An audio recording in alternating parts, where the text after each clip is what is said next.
हुआ है और आने के टाइम में फंस जाए। आप नहीं चाहेंगे कि आपका भाई का दुकान जो खुला हुआ है उसमें 4 पत्थर चल जाए और पूरे दिन भर की जो है वो रोजगार बंद हो जाए। आप नहीं चाहेंगे कि आप मंदिर में जाते हैं, मस्जिद जाते हैं इबादत करने के लिए और वहां जाके कुछ और हंगामा खड़ा हो जाता है। आम शहरी नहीं चाहेगा ऐसे। आम शहरी चाहेगा कि अगर किसी ने बेहुरमती करी है, अगर किसी ने बेअदबी करी है, उसके खिलाफ कड़ी से कड़ी कार्रवाई की जाए। पर यह नहीं चाहेगा कि इसकी आड़ में कोई दूसरे लोग बैठ के जो है और सिलसिला शुरू कर दे और प्रोग्राम बना के उसको आगे ले जाए। इसी की बात हो रही है। भारी मात्रा में अब कुछ चीजें जो है वो एक ऑपरेशनल कॉन्फिडेंशियलिटी भी होती है, पर कुछ चीजें आप मीडिया में हैं, कुछ चीजें आपको मैं क्या छिपाऊं। सच्चाई तो यही है कि वहां पे डिपार्टमेंट जैसी बची हुई है इस चीज को इंडस्ट्रियल स्केल पे इसको आगे करने के लिए। Of course every citizen has a right. Now law will decide as to what action will be taken against him. It cannot be decided outside it. So therefore punishments will be given within the framework of law. So therefore any such misadventure is also part of the duty of the law enforcement. Will any action be initiated against the political parties? Because we are talking about Pakistan. What about these people who are part of the ecosystem of terror?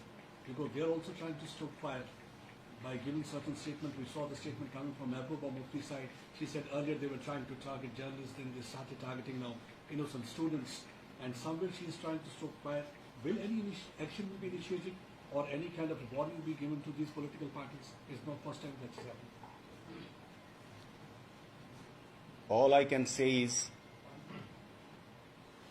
that the wheels of the law would operate in the sense that if a particular action has been done deliberately with malicious intent to further certain falsehood, and that falsehood leads to loss of life, loss of property, further violence, further attacks on individual citizens, fear and terror and intimidation, law itself makes it very clear that they would be held responsible. I clearly remember in one of the cases of the NIA, the honorable judge accepted this as evidence. बाएं हाथ में programme निकलता था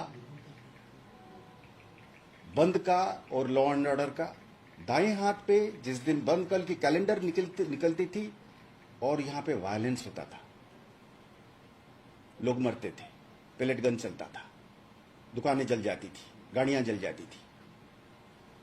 तो जज साहब को क्या कहा गया, सर हमारे पास ये एविडेंस है कि इस पर इस तरीके की भड़काने वाली या मिसगाइडिंग स्टेटमेंट्स दी जा रही और इधर से उसके डायरेक्ट कनेक्शंस में वायलेंस हो रहा है। अब हर वक्त हर सिचुएशन में फ्रीडम ऑफ एक्सप्रेशन भी है प्रोटेस्ट करने का, वो होना भी चाहिए, सबके लिए है, डिसेंट है। तो पर जब स्टेटमेंट्स हम देते हैं, खासकर पब्लिक फिगर्स होने के नाते, हमको ये देखना है कि ये वाली स्टेटमेंट, पहला चीज हमको देखना है कि इसमें सच्चाई है कि नहीं है, इसमें हकीकत है कि नहीं है। आप जब कोई स्टेटमेंट देते हैं तो उसके बड़े छोटे नुआंसेस होते हैं, तो क्या वो सच्चाई के ऊपर है। दूसरा, अगर सच्चाई पे भी है पर कोई स्टेटमेंट से अगर हम सिचुएशन को ज्यादा खराब करते हैं या उस सिचुएशन से वायलेंस बढ़ता है, वायलेंस के लिए गुंजाइश बनती है, वो भी जो है कानून ही कहता है कि रीजनेबल रिस्ट्रेंट, रीजनेबल रेस्ट्रिक्शन है। मकसद क्या है? मकसद ये है कि आग न बढ़े।